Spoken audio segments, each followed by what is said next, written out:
Dans le vaste tapis de nos histoires humaines tissées à travers les âges et les cultures, réside un motif fascinant. Une trame commune qui relie les mythologies anciennes aux religions contemporaines. De l'Égypte ancienne aux rivages nordiques, en passant par les vallées du Gange et les déserts du Moyen-Orient, un écho résonne, un fil conducteur. Au cœur de chaque culture, au commencement de chaque histoire, il y a un récit de création. Un récit qui ne parle pas seulement de la naissance du monde, mais aussi de la naissance de nos valeurs, de nos croyances et de notre compréhension de l'univers. Combien avons-nous fait périr avant eux de générations bien plus fortes qu'eux? Ils avaient parcouru les contrées, cherchant vainement où fuir. Parcourez la terre et regardez ce qu'il est advenu de ceux qui traitaient la vérité de mensonge. Et nous n'avons jamais puni un peuple avant de lui avoir envoyé un messager. Dans le grand théâtre de l'histoire humaine, toutes les civilisations et mythologies semblent orchestrées par une seule et unique mélodie originelle. Par ta puissance, dit Satan, je les séduirai assurément tous, unissant nos histoires en une seule épopée universelle. Pour percer le mystère de cette histoire, nous devons glisser à travers les voiles du temps, remontant à l'aube de l'existence, où dans un murmure presque oublié se trouve le commencement de tout.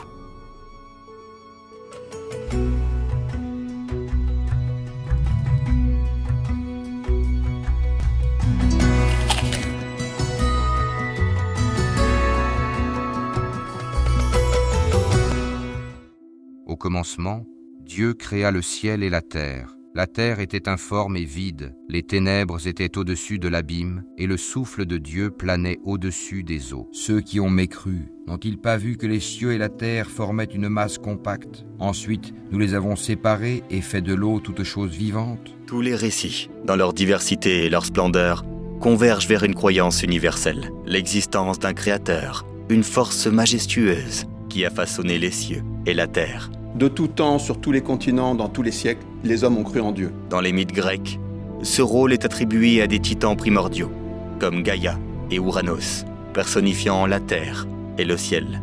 Ceux que vous invoquez en dehors d'Allah sont des serviteurs comme vous. L'hindouisme parle de Brahma, émergeant d'un lotus cosmique pour créer le monde. Et chez les peuples nordiques, c'est le géant Ymir, dont le corps donne naissance aux éléments de la nature. Invoquez-les donc, et qu'ils vous répondent si vous êtes véridique.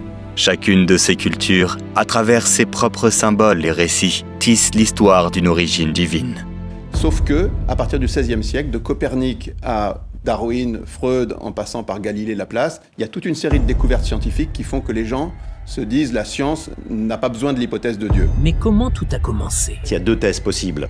Il y a une première thèse, c'est l'univers est uniquement matériel et il n'y a pas de Dieu. Je ne les ai pas pris comme témoins de la création des cieux et de la terre. L'histoire de l'évolution humaine commence il y a environ 7 millions d'années, ni de la création de leur propre personne. quand la lignée de l'homme s'est différenciée de celle des chimpanzés. Et puis il y a une deuxième thèse, c'est Dieu a créé le monde. Il est le créateur des cieux et de la terre, à partir du néant. Lorsqu'il décide une chose, il dit seulement « soit » et elle est aussitôt. Dieu dit que la lumière soit, et la lumière fut. Dieu vit que la lumière était bonne, et Dieu sépara la lumière des ténèbres. Il s'est ensuite adressé au ciel qui était alors fumé, et lui dit, ainsi qu'à la terre, « Venez tous deux bon gré mal gré, tous deux dire, nous venons, obéissants. » Louange à Allah qui a créé les cieux et la terre, et établi les ténèbres et la lumière. Dieu appela la lumière jour, il appela les ténèbres nuit. Il y eut un soir, il y eut un matin, premier jour. Et Dieu dit qu'il y ait un firmament au milieu des eaux, et qu'il sépare les eaux. Et nous avons fait du ciel un toit protégé, et cependant il se détourne de ses merveilles. Dieu fit le firmament, il sépara les eaux qui sont au-dessous du firmament, et les eaux qui sont au-dessus. Et ce fut ainsi. Dieu appela le firmament ciel. Nous avons créé au-dessus de vous 7 cieux, et nous ne sommes pas inattentifs à la création. Il a créé les cieux sans piliers que vous puissiez voir. Il y eut un soir, il y eut un matin, deuxième jour. Et Dieu dit, les eaux qui sont au-dessous du ciel, qu'elles se rassemblent en un seul lieu, et que paraisse la terre ferme. Et ce fut ainsi. Dieu appela la terre ferme, terre, et il appela la masse des eaux mer. Et Dieu vit que cela était bon. Dieu dit que la terre produise l'herbe, la plante qui porte sa semence, et que sur la terre, l'arbre à fruits donne. Et c'est lui qui, du ciel, a fait descendre l'eau. Puis, par elle, nous fîmes germer toute plante, de quoi nous fîmes sortir une verdure, et ce fut ainsi. La terre produisit l'herbe, et Dieu vit que cela était bon. Il y eut un soir, il y eut un matin, 3e jour. Et Dieu dit, qu'il y ait des luminaires au firmament du ciel, pour séparer le jour de la nuit, qu'ils servent de signes pour marquer les fêtes, les jours et les années. C'est lui qui a fait du soleil une clarté, et de la lune une lumière, et il en a déterminé les phases, afin que vous sachiez le nombre des années et le calcul du temps.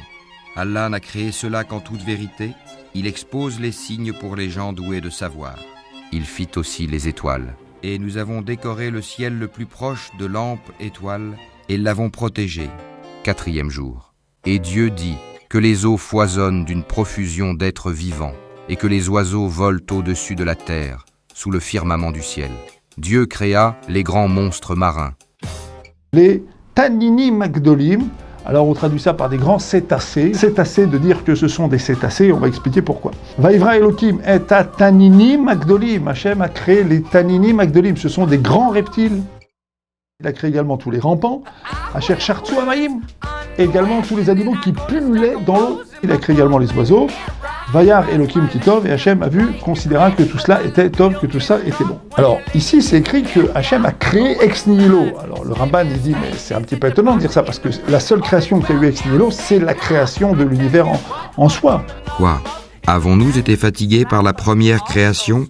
Pourquoi est-ce qu'on utilise ici le mot de création ex nihilo pour parler en fait du fait que... Mais ils sont dans la confusion au sujet d'une création nouvelle.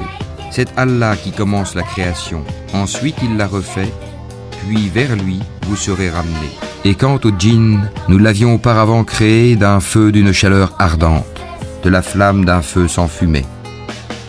Dieu les bénit par ses paroles. Soyez féconds et multipliez-vous, remplissez les mers, que les oiseaux se multiplient sur la terre. Les premiers habitants de la terre, les djinns, gouvernaient leur royaume avec puissance et fierté.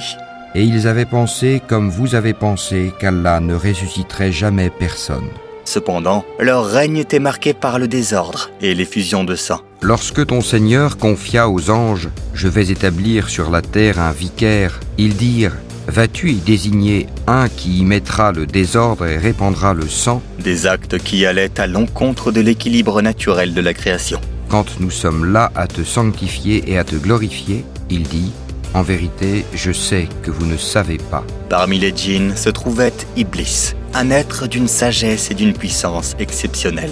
Il y a parmi nous des vertueux, Tellement distingué qu'il fut élevé au statut d'ange. et il y en a les injustes qui ont dévié.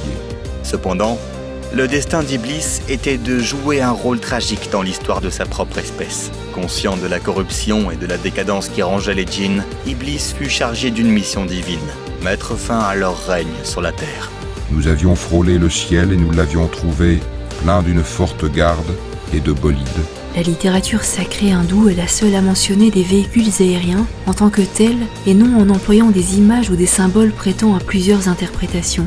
Nous y prenions place pour écouter, mais quiconque prête l'oreille maintenant trouve contre lui un bolide aux aguets. Traduit du sanskrit, Vimana signifie véhicule céleste.